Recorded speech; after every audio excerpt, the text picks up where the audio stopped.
వంటలకు ఇంతకంటే స్వచ్ఛమైన గానుగ నూనె మరెక్కడా దొరకదు. SRV naturals. ఆర్డర్స్ కై స్క్రీన్ పై నెంబర్ కి కాల్ చేయండి. తెలంగాణలో మల్లారెడ్డి వ్యవహారం హాట్ టాపిక్ గా మారింది. హైదరాబాద్ లోని సుచిత్ర భూ వివాదంతో మరోసారి వార్తల్లోకి ఎక్కారు మాజీ మంత్రి. శనివారం మల్లారెడ్డి ఆయన అల్లుడు రాజశేఖర రెడ్డికి ఇతరులకు మధ్య భూ వివాదం నెలకొంది. తన స్థలాన్ని కొందరు వ్యక్తులు కబ్జా చేశారని పోలీసులతో మల్లారెడ్డి వాగ్వాదానికి దిగిన విషయం మనకు తెలిసిందే. సుచిత్ర పరిధిలోని సర్వే నెంబర్ 82లోని భూమిపై ఈ వివాదం రాజుకుంది. గత కొన్నేళ్లుగా కోర్టు వివాదంలో ఉన్న ఈ స్థలంలో కొందరు ఫెన్సింగ్ వేయడంతో అల్లుడు ఎమ్మెల్యే రాజశేఖర్ రెడ్డితో కలిసి మల్లారెడ్డి అక్కడికి చేరుకున్నారు.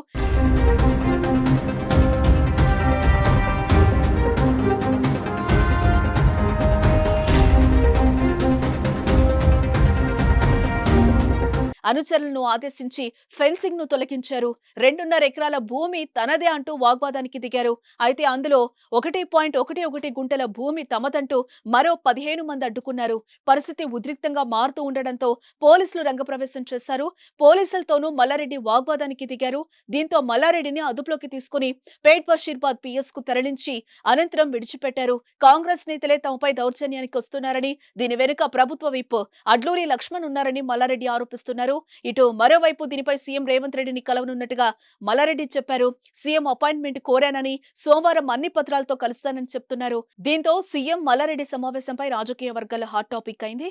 మల్లారెడ్డికి సీఎం రేవంత్ రెడ్డి అపాయింట్మెంట్ ఇస్తారా? తనపై తొడగొట్టిన మల్లారెడ్డితో మాట్లాడతారా అనేది ఇప్పుడు ఉత్కంఠ రేపుతోంది. ఎందుకంటే బీఆర్ఎస్ అధికారంలో ఉన్నప్పుడు రేవంత్ రెడ్డిపై మల్లారెడ్డి తీవ్ర స్థాయిలోనే విరుచుకుపడ్డారు. తొడగొట్టి మరీ సవాల్ విసిరారు. అనరాని మాటలు కూడా అన్నారు. దీంతో మల్లారెడ్డి రేవంత్ భేటీ ఆసక్తి రేపుతోంది. అయితే సీఎం ని మల్లారెడ్డి కలవడం వెనుక సుచిత్ర భూ వివాదమే ఉందా? ఇంకేమైనా రాజకీయ కారణాలున్నాయా అనేది రాజకీయ వర్గాల్లో చర్చ అయితే నడుస్తుంది. ఎందుకు అంటే కాంగ్రెస్ గెలిచాక మల్లారెడ్డిపై చాలా భూ కబ్జా ఆరోపణలు వచ్చాయి. గత ఏడాది ఎస్సీ ఎస్టీలకు సంబంధించిన 47 ఎకరాల భూమిని కబ్జా చేశారని మల్లారెడ్డిపై అట్రాసిటీతో పాటు పలు సెక్షన్ల కింద కేసులు కూడా నమోదయ్యాయి. గత ఏడాది షామీర్పేట పోలీసులు మల్లారెడ్డిపై కేసు నమోదు చేశారు. మేడ్చల్ మల్కాజ్గిరి జిల్లా మూర్చింతలపల్లి మండలం కేశవరంలో 47 ఎకరాల గిరిజనుల భూమిని మల్లారెడ్డి కబ్జా చేశారని షామీర్పేట పోలీస్ స్టేషన్ లో కేతావతు భిక్షపతి అనే వ్యక్తి ఫిర్యాదు చేశారు. అలాగే తన అల్లుడు ఎమ్మెల్యే మరి రాజశేఖర రెడ్డికి చెందిన కాలేజ్ నిర్మాణాలను గతంలో అధికారులు కూల్చివేశారు. దుండిగల్లోని ఏరోనాటికల్ కళాశాల, ఎంఎల్ఆర్ ఐటీఎం కళాశాలలోని 2 శాశ్వత భవనాలు, 6 తాత్కాలిక షెడ్లను చెరువు స్థలంలో అక్రమంగా నిర్మించారనే ఆరోపణలుండడంతో అధికారులు వాటిని కూల్చివేయడం జరిగింది.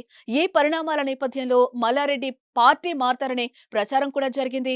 కానీ రాష్ట్ర నాయకత్వం ఒప్పుకోకపోవడంతో అధిష్టానంతో చర్చలు జరిపినట్టుగా వార్తలైతే వచ్చాయి. ఆ మధ్య డీకే శివకుమార్ తో భేటీ అయిన ఫోటోలు కూడా వైరల్ అయిన విషయం తెలిసిందే. అంతేకాక మల్కాజ్గిరి బీఆర్ఎస్ ఎంపీ అభ్యర్థిగా తన కొడుకును పోటీ నుంచి విరమింపజేసుకున్నారు మల్లారెడ్డి.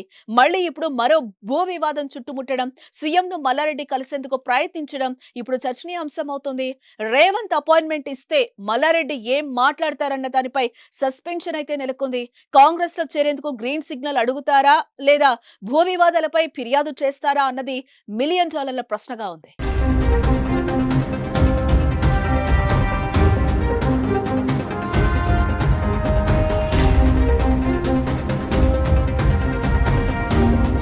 సుమన్ టీవీలో మీ పర్సనల్ అండ్ బిజినెస్ ప్రమోషన్స్ కోసం కింది నెంబర్కి కాంటాక్ట్ చేయండి.